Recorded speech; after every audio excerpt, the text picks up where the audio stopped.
In this lesson, I'm going to show you a little trick with making these splines. Sometimes they're going to have to change direction. Sometimes it's hard to figure out how to do that kind of thing. So what I'm going to do is, let's go to the layer manager. Make sure, yeah, boiler's on hidden. Let's unhide all. No. Okay. We have this orange line right here in the F3. Goes back, curves around. Let's grab the boiler. And let's hide unselected. Okay, I want to make like a circular line. There were a couple on here before. Right around this section. So I'm going to do a Shift and B, which is my shortcut for back viewport. And I'm going to go to the splines, which are under shapes. I'm going to select circle. I'm going to drag one out just like that. Apparently I have thickness renderable still selected, so that when I drag out a new one, you see it has some thickness to it already. That's from earlier when we were creating lines. We had that renderable checkbox checked. I'm going to bring that approximately to the position I want it. And you can see it's not conforming totally to the surface of the boiler, so that means the radius is a little big. So let's just, by eye, hit F4, pull it down a little bit, and let's move it up a little. I'm going to make sure it kind of feels like it's right on that surface. Shouldn't be any real gaps. Okay, that looks pretty good, a little bit smaller. See, rotate around and you'll see better what's going on. Okay, let's check that side. And let's just shift it down a little bit. Okay.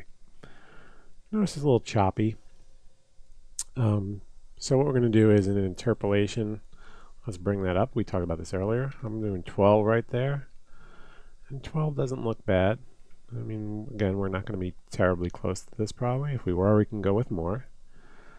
And now that we have that, let's make this an editable spline, which we did. Okay. F3 on your keyboard. Save your file if you haven't. What I'm going to do is I'm going to go to segment, select 1, 2, a little hard to see, but from here to here, there's a red line through the middle, those two segments.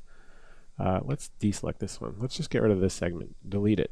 Hit delete on your keyboard, and you'll see that that segment then disappears. Okay?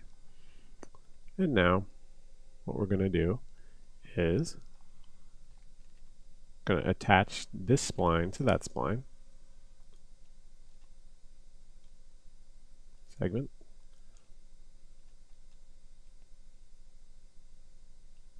Attach. Attach that. Okay.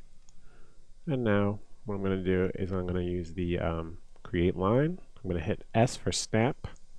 And you're going to want to right click on your snaps toggle. Make sure that it's set to vertex. Right now it's edge and segment. I'm going to deselect that. Set it to vertex. Click out. And now when we go to create line, you'll see a little crosshair. It's yellow. Maybe difficult to see, but you'll feel your cursor kind of snaps to it. I'm going to click. I'm going to hold down the button. I'm going to reach the next point, and I'm going to release. Oh, I'm sorry, I'm going to click. There we go. And then right click.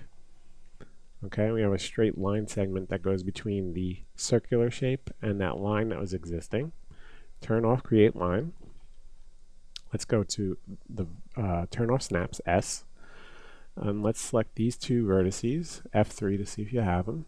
And we're going to do what we did earlier, which is to fuse and weld those vertices. So first fuse, then weld. Let's do the same with these two right here. We're going to fuse, then weld. There we go. What I'm going to do is come here and make this a Bezier. If it's not, it's a Bezier corner. I don't want that. I want a Bezier. Okay, and you see it kind of crimp the end. That's because of the length of the handles. There's like a little I don't know, it's overlapping a little bit. So click on the Y.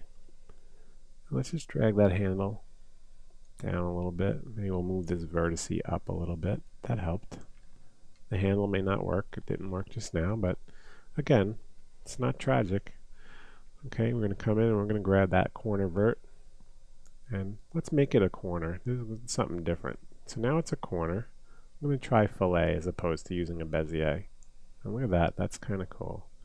So right there, let's hit F4. You can see now that that is one continuous line. And if you had to think about how to lay that thing out, on the fly as you're drawing it. It would be pretty difficult, but this is a good way. You can kind of take two of them and just, connect from one to the other, finesse it, and we have a nice result. I mean, you have a spot here. We can just move this vert a little if we need to.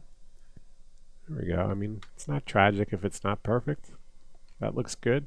Again, it's made by hand. It shouldn't be CG looking or look like it's out of a CAD program. So I'm going to unhide the rest of the objects. Unhide all. I'm going to say no. Okay, and you can see now that that line runs from back to front, curves around the top. If we need to do anything on the other side, we can always do that as well. With that, I'm going to pause the video, and in the next video we'll make some little, they're almost like footsteps that go on the sides of the boiler, little details. So that's the next lesson. I'm going to pause the video.